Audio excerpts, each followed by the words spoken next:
नमस्कार मित्रों, स्वागत है आपका हमारे YouTube चैनल laviofficial.com पर, जहां हम लेकर आते हैं प्रतिदिन भावात्मक, पौराणिक और प्रेरणात्मक कहानियां।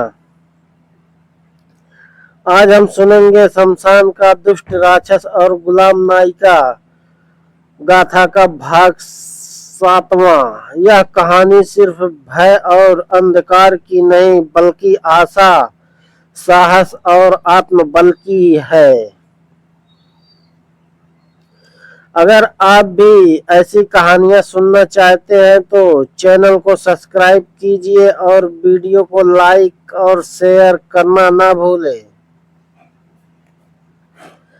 रात का तीसरा पहर था। शमशान में चिता की ज्वाला धीमे धीमे राख बन चुकी थी। चारों ओर घना अंधकार छाया हुआ था और उसी अंधकार के बीच वह दुष्ट राक्षस अपनी भारी कद और भयानक नेत्रों के साथ खड़ा था। उसकी आंखें अग्नि के समान लाल थी और उसकी हंसी पूरे शमशान को कपा देती थी।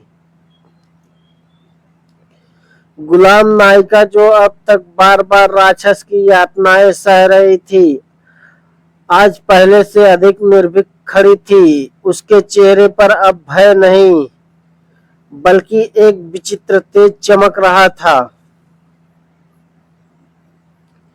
राक्षस बोला, अरे स्त्री, तूने अब तक मेरे आदेशों का पालन किया, परंतु आज तेरी आंखों में विरोध की चिंगारी क्यों है?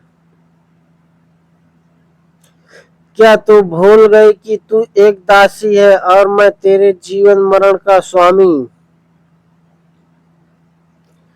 नायिका ने शांत स्वर में उत्तर दिया, स्वामी तो एक ही है, परमेश्वर। तू चाहे कितना भी बलवान हो, परंतु एक दिन तुझे भी उस प्रभु के सामने झुकना ही होगा। आज मैं तेरे सामने खड़ी हूं, पर भयभीत नहीं। मेरा विश्वास ही मेरी शक्ति है। यह सुनते ही राक्षस आग बबूला हो उठा। उसने अपने विशाल नख फैलाए और आकाश की ओर गर्जना की। उसकी गर्जना से शमशान की राख उड़कर चारों ओर बिखर गई। राक्षस ने एक खंडहर पड़े चिता स्तंभ को अपनी शक्ति से प्रज्वलित किया। यदि तू सचमुच इतनी ही साहसी है तो इस अग्नि में कूद कर दिखा। यदि बच गई तो मैं तुझे मुक्त कर दूंगा, और यदि भस्म हो गई तो समझूंगा कि तेरे भगवान भी तुझे बचाने में असमर्थ है। नायिका ने अग्नि की ओर देखा। कुछ क्षण उसके हृदय में संकोच आया, परंतु अगले ही पल उसने अपनी आंखें बंद की और प्रभु का स्मरण करते हुए कहा, हे ईश्वर, यदि मेरी आत्मा शुद्ध है तो तू मुझे इस अग्नि के पार उतार। और देखते ही देखते वह निडर होकर अग्नि में कूद गई। अग्नि भड़कने लगी। राक्षस हंसता रहा, अब देखो इस स्त्री का अंत। परंतु जैसे ही अग्नि ने उसे घेरा, एक अद्भुत प्रकाश प्रकट हुआ। नायिका के शरीर पर कोई आंच तक नहीं आई। वह अग्नि के भीतर से ऐसे बाहर आई जैसे कोई तपस्विनी तपस्या करके निकली हो। राक्षस स्तब्ध रह गया। उसकी आंखों में क्रोध की ज्वाला कम होकर भय झलकने लगी। नायिका अब और भी शक्तिशाली लग रही थी। उसके चेहरे पर दिव्य आभा फैल गई थी। वह बोली, राक्षस, अब तेरा अंत समीप है। तूने निर्दोष आत्माओं को शमशान में कैद किया है,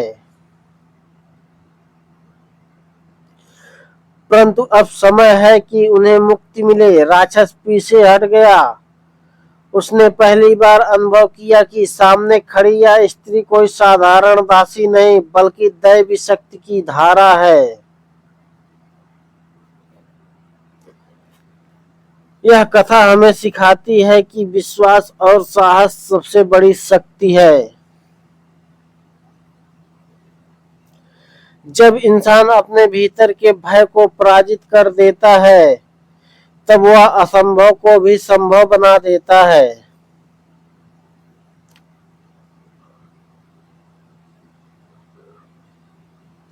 अंधकार चाहे कितना भी गहरा हो, परंतु एक छोटी सी ज्योति उसे समाप्त कर देती है। आप सुन रहे थे शमशान का दुष्ट राक्षस और गुलाम नायिका भाग 7। अगर आपको यह कहानी पसंद आई हो तो loveyofficial.com को सब्सक्राइब करना ना भूलें। और अगले भाग में देखिए क्या नायिका राक्षस का अंत कर पाएगी या कोई और रहस्य खुलने वाला है। धन्यवाद मित्रों।